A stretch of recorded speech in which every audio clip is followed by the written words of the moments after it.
I want to start with the part that still keeps me up some nights, even though it happened long before I was born. When that family came home from church, a whole family, 2 parents, 4 children, and 2 little girls who'd come for a sleepover, somebody was already in the house, already inside, waiting. While they sang at the children's program, while they walked home in the June dark, while they lit the lamps and got the children into their nightclothes and said their prayers and went to bed, there was a person in that house, in the attic most likely, or folded up in a closet listening to all of it, listening to a family go to sleep, listening and waiting for the lamps to go out. And then sometime after midnight, that person came down. By morning there were 8 people dead in their beds, and the doors were locked from the outside, and the keys were gone, and whoever did it walked off into the dark and was never caught. Not that summer, not the next year, not in the trials they finally held, not in 100 years and more. We have suspects, we have theories, we have a confession that got taken back. What we don't have and what we have never had is an answer. And I'll tell you the strangest part, the part outsiders can never quite believe when I say it. That house is still standing. At the end of a quiet street, this little white frame house, and it looks like nothing at all. And today you can buy a ticket and sleep in it. People come from all over the country to spend the night where those 8 people died. They pay for it. I've lived in this town my whole life.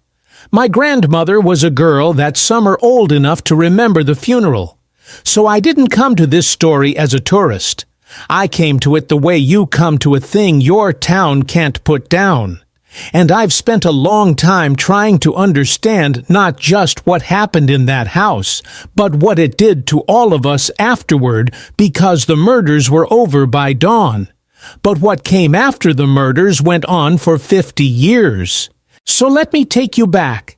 Let me tell you about the town first and the family and that last ordinary Sunday.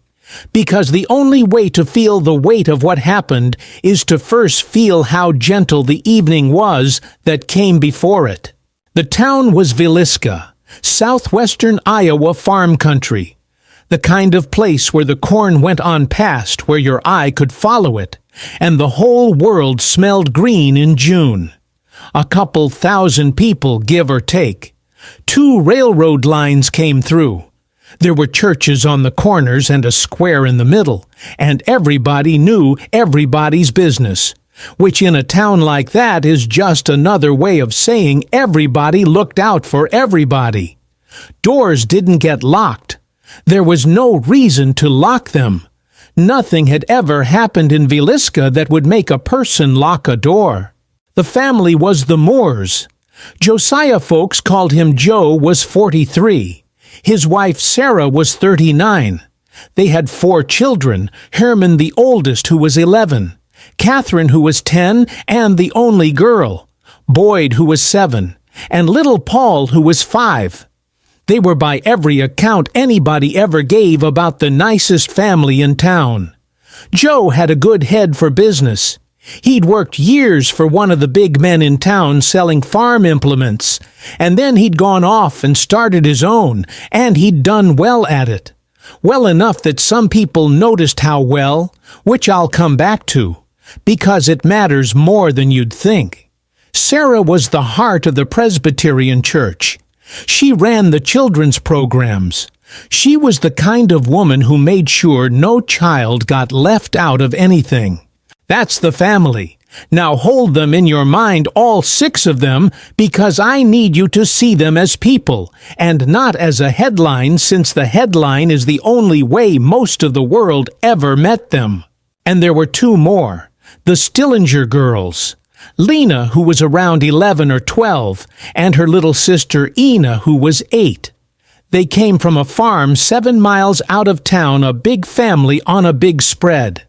They were friends of Catherine's, and on that Sunday evening the youngest Moore girl asked if her friends could stay the night, and somebody telephoned out to the Stillinger farm and asked the older sister for permission, and the answer came back, yes.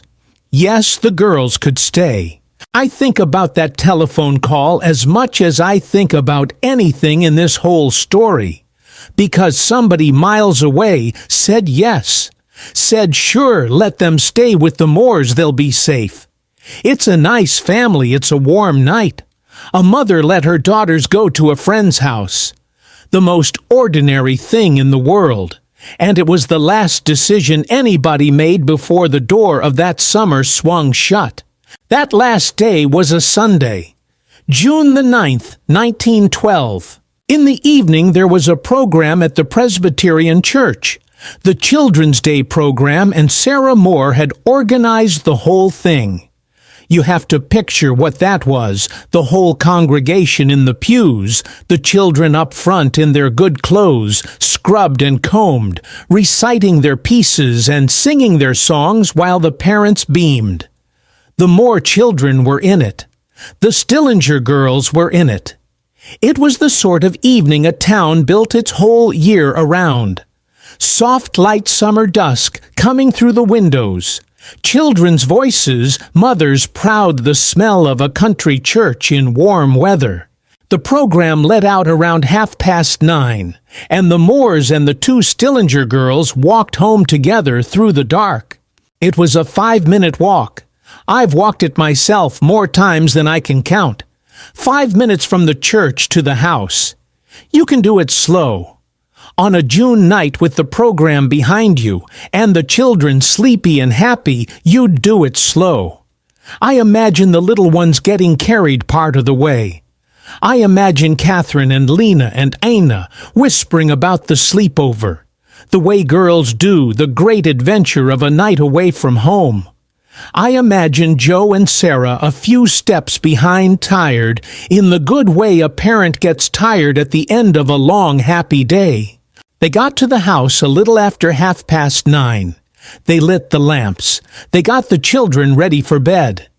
The two Stillinger girls were put in the downstairs bedroom, the little sewing room off the parlor, because there was a spare bed in there. The 4 Moore children went upstairs to their rooms, and Joe and Sarah to theirs. And one by one the lamps went out, and the house went dark and quiet, and the family went to sleep. And somewhere in that dark house, somebody who had been waiting for exactly this heard the last of them settle, and waited a while longer to be sure, and then got up. I'm not going to take you into those rooms. I've read everything there is to read about what happened in them, and I have decided after all these years that I am not going to be one more voice describing it.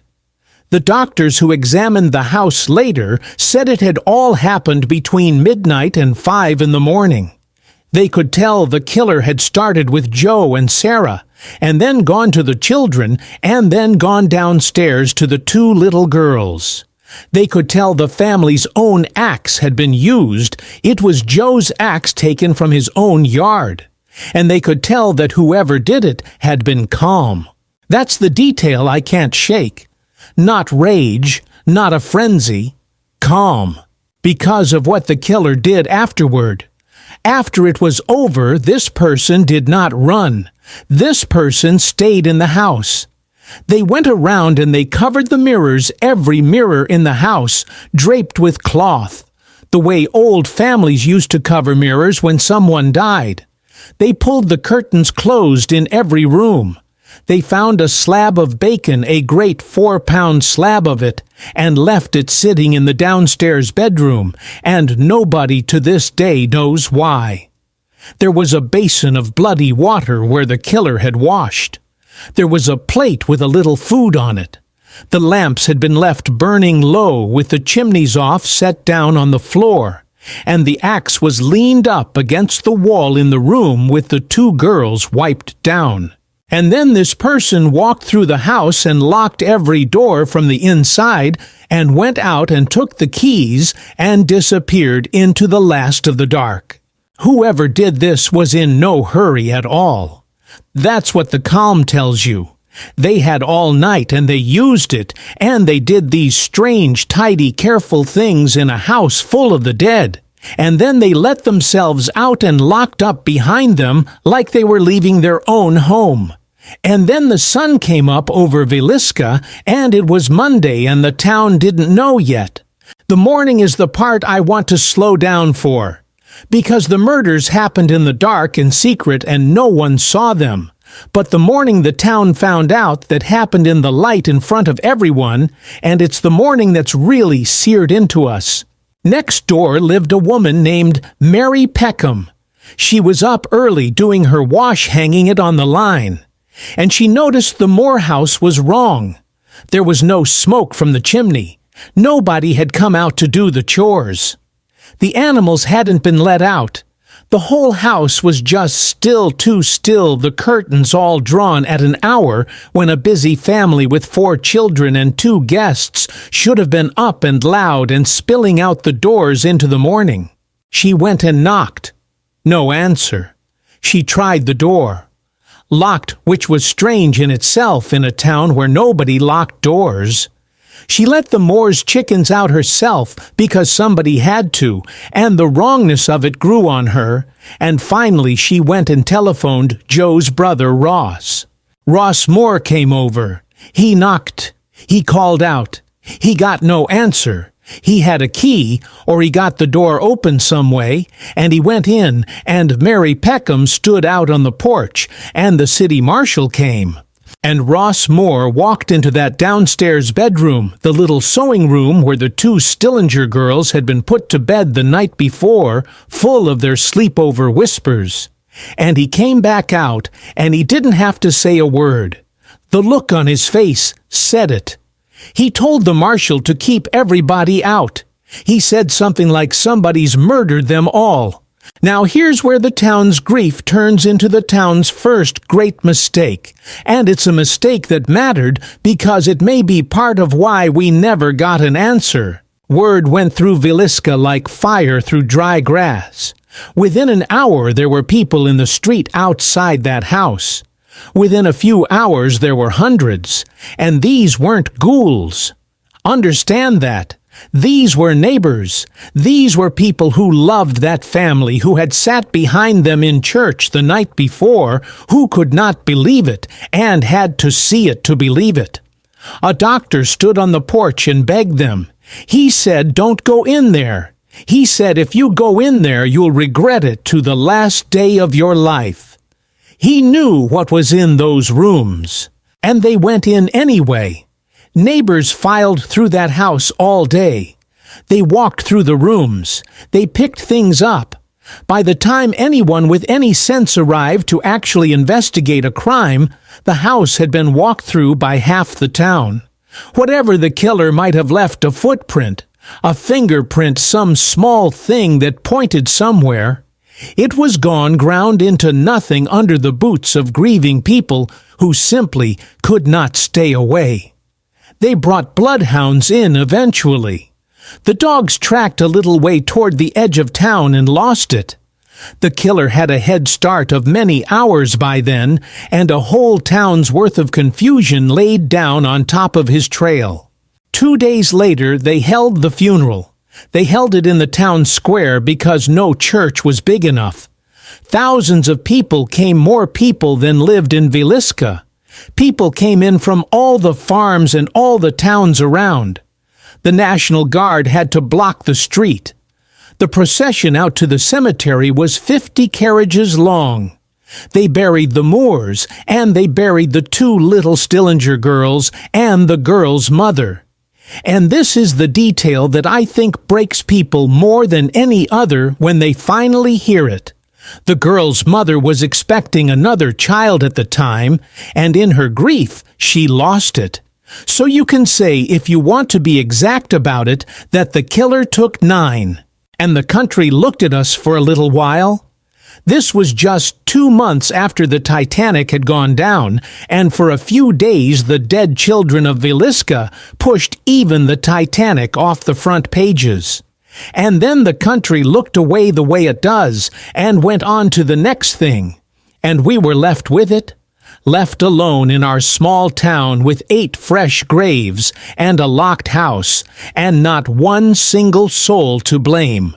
And that, my friend, is where the real story starts. Because a town can survive a murder. What a town can barely survive is not knowing. Here is the thing nobody tells you about an unsolved crime. When there's no answer, the town has to make its own. People can't live inside a question that big. They have to fill it. And so Villisca began slowly to fill the silence with suspicion. And the suspicion did to this town over the next many years something almost as bad as what the axe did in that house. The axe killed 8 people in one night. The suspicion poisoned a whole community for half a century. The first name was the big name, Frank Jones. Jones was about the most important man in Villisca, wealthy, powerful, a state senator eventually. And here's the part that lit the fuse Joe Moore used to work for him. For years, Joe had sold farm implements out of Jones's store, and then Joe had struck out on his own, and in the doing of it had taken a very valuable thing with him, the John Deere franchise, the right to sell those machines, which was worth real money. People said Jones never forgave him for it, and there was a rumor never proved. Never close to proved, the kind of thing a small town breeds in the dark that Joe had been carrying on with a woman in Jones's own family. Put those two things together, the money and the rumor, and you have in the minds of a lot of people a motive. A private detective came to town, a man named Wilkerson, and he became convinced Jones was behind it. Convinced Jones had hired a man to do it, a rough character named Mansfield. And Wilkerson didn't keep it quiet. He held public meetings right here in town, laying out his case against Jones in front of whoever would come naming names. They arrested Mansfield, but Mansfield had an alibi records that put him hundreds of miles away, and they had to let him go.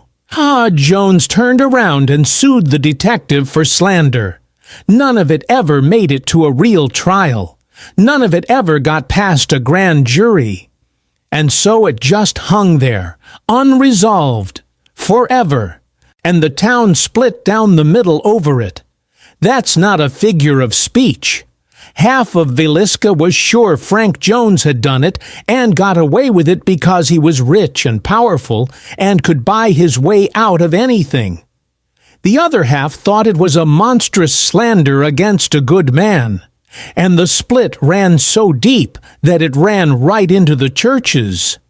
Jones belonged to one congregation, and people who believed he was guilty got up and left that church and joined another one just so they wouldn't have to sit in the same room as him on a Sunday. Think about that. The murder happened in a church family came out of a Children's Day program, and its aftermath tore the churches of the town apart. Neighbors who'd known each other their whole lives stopped speaking. The rift outlived the people who started it. My grandmother could tell you decades later which families had been on which side. It was that kind of wound. Then there was the preacher, a traveling minister named Kelly.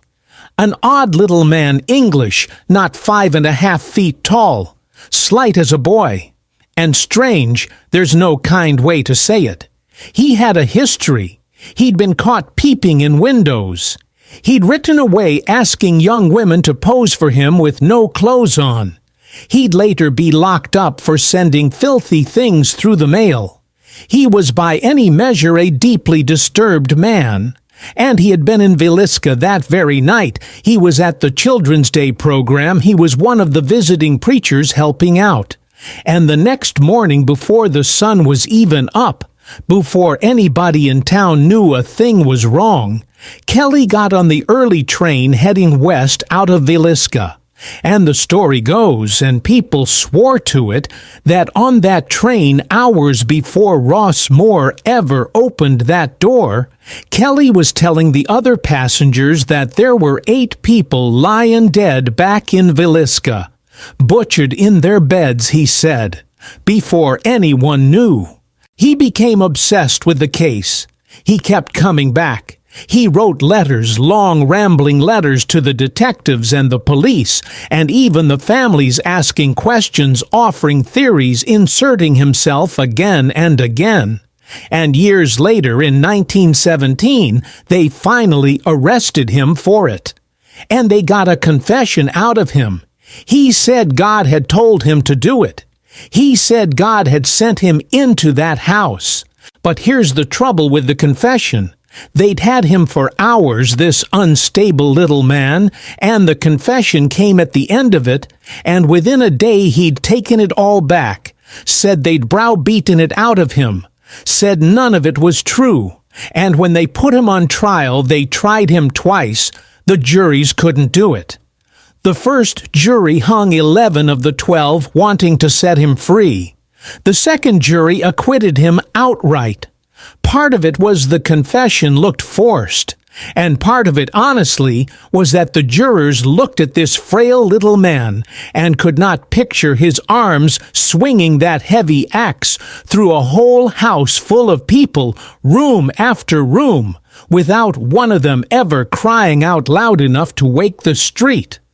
They just couldn't see it. And by then a strange thing had happened in the town's mind.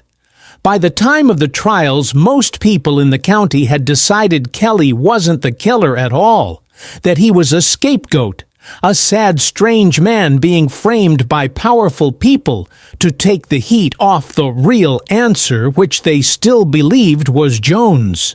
So even the one man they put on trial, half the town thought was innocent.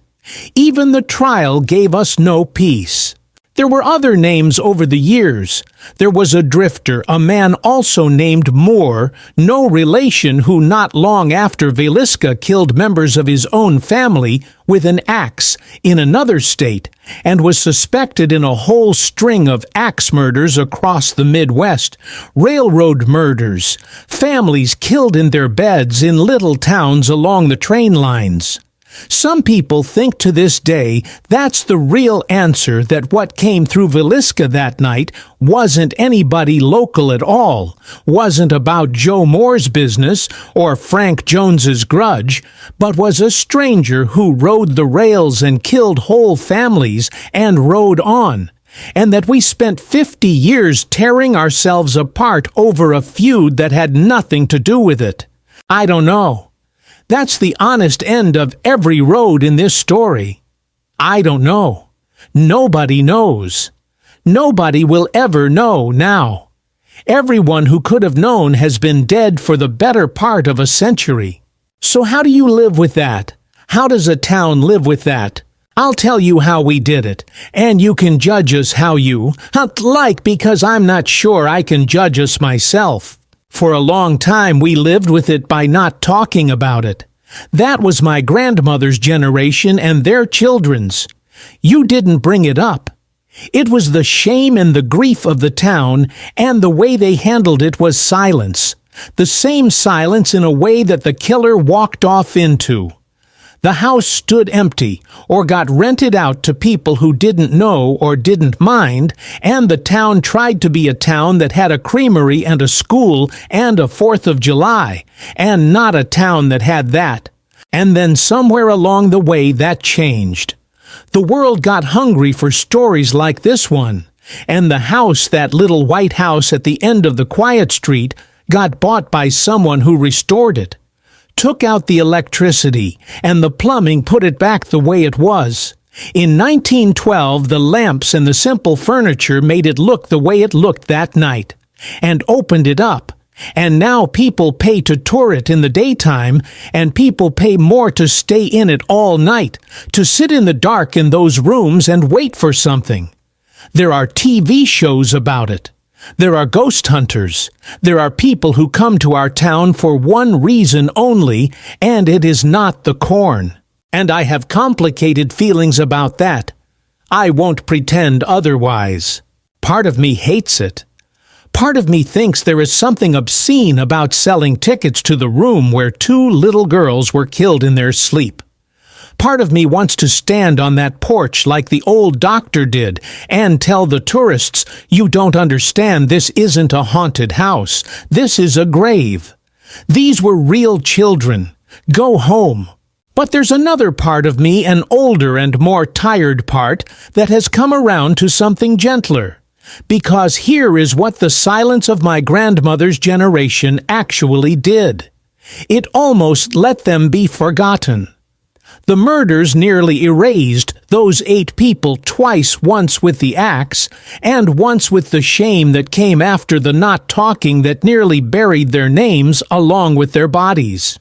And I have come to think that maybe it's better for a town to be known for something terrible than for those 8 people to be forgotten entirely. At least the tourists know their names now. At least somebody somewhere every single night is sitting in that house thinking about Joe and Sarah and Herman and Catherine and Boyd and Paul and Lena and Ina. At least they're not gone. I don't know if that makes it right. I've made my peace with not knowing if it's right. I've had a lot of practice in this town at making peace with not knowing. What I do know is this, and it's the closest thing to a lesson I've ever gotten out of a century of living next to this story. The worst thing about a crime with no answer isn't the not knowing who. It's what the not knowing does to everyone left behind. When there's no killer to point at, the town has to point somewhere, and so it points at itself. Neighbor looks at neighbor. The rich man and the strange preacher and the drifter, and eventually just about everybody, because in a town with an unsolved murder, everybody is a little bit guilty in everybody else's imagination forever. The axe was in that house for one night. The suspicion was in this town for 50 years, and the suspicion took no lives, broke no bones, and yet I'd argue it did more damage in the end because it spread and it lasted, and it turned a town that used to leave its doors unlocked into a town that learned to wonder about each other in the dark. That's the real haunting, if you want to call it one, not footsteps in the attic. The footsteps in the attic are a story we tell because it's easier than the true thing. The true thing is, a town that loved a family, lost them in a single night, never found out who took them, and spent the rest of its life living with the unbearable arithmetic of that knowing. The person who did it might have been at the funeral, might have walked through the house with the crowd, might have been a neighbor, a face you nodded to for years afterward at the post office, might have ridden out of town on the early train and never thought of us again. I still walk past that house sometimes. The little white one at the end of the quiet street. In the daytime, with no tour going, it looks like the most ordinary house in the world, and that's the thing that gets me every time. That a horror like that can wear so plain a face, that you can walk right past it. And I think about the 8 of them and the 9th that never got born, and I don't try to solve it anymore because smarter and more determined people than me have failed at it for over 100 years. I just say the names sometimes under my breath, the way you'd say a small prayer, because somebody should. Because they were real and they were ours, and whoever it was that locked the door behind himself and walked off into that June dark, he doesn't get to be the only one who remembers their last night. We remember it too. We've made remembering it the whole long work of this town. I just wish after all this time that I could tell them who.